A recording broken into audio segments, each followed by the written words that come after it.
em contato com nossos colegas, para meio de nos shop steward, nós temos visto que a pressão está muito grande.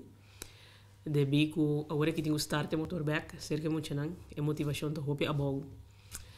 E quantidade de colegas que está presente, está uma maioria. Em cada escola, a situação está diferente.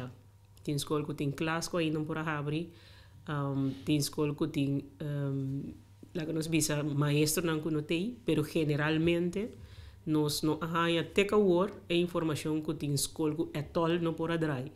Que men fora de que tem algum classe que não pode dar, não tem nada outro em particular.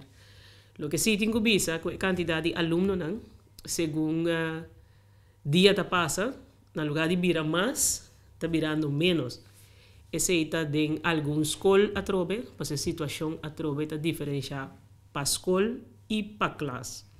Então, que tu vai estar monitor a situação, mas generalmente o ambiente pedagógico para por seguir bem, não tem. Então, se nós aprendemos, e é lógico, se tem a quantidade de contágio aqui, e duas coisas principais como se tem place, é trabalhador, é maestro, e é aluno.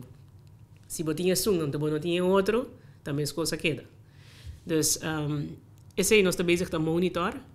Tá de quadro e também nós pedimos reunião com a diretiva na escola, para como sindicato e diretiva na escola conjunto nós podemos seguir duna ensinança, forma e conteúdo da pandemia aqui, mirando a situação que está repetindo su mês coisas que promete depois do lockdown. Nós estamos com bem off, maneira de dizer no holandês. Tá mês coisas que promete lockdown. Nada entre março 2020 e agora que nós estamos em fevereiro 2022 não cambia.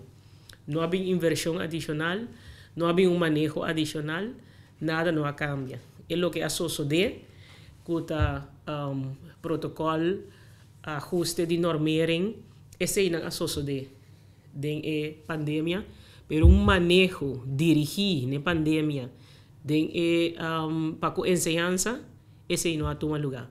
Então, fica agora aqui que nós dá a trobe de uma situação, está de bolevar wak conta has.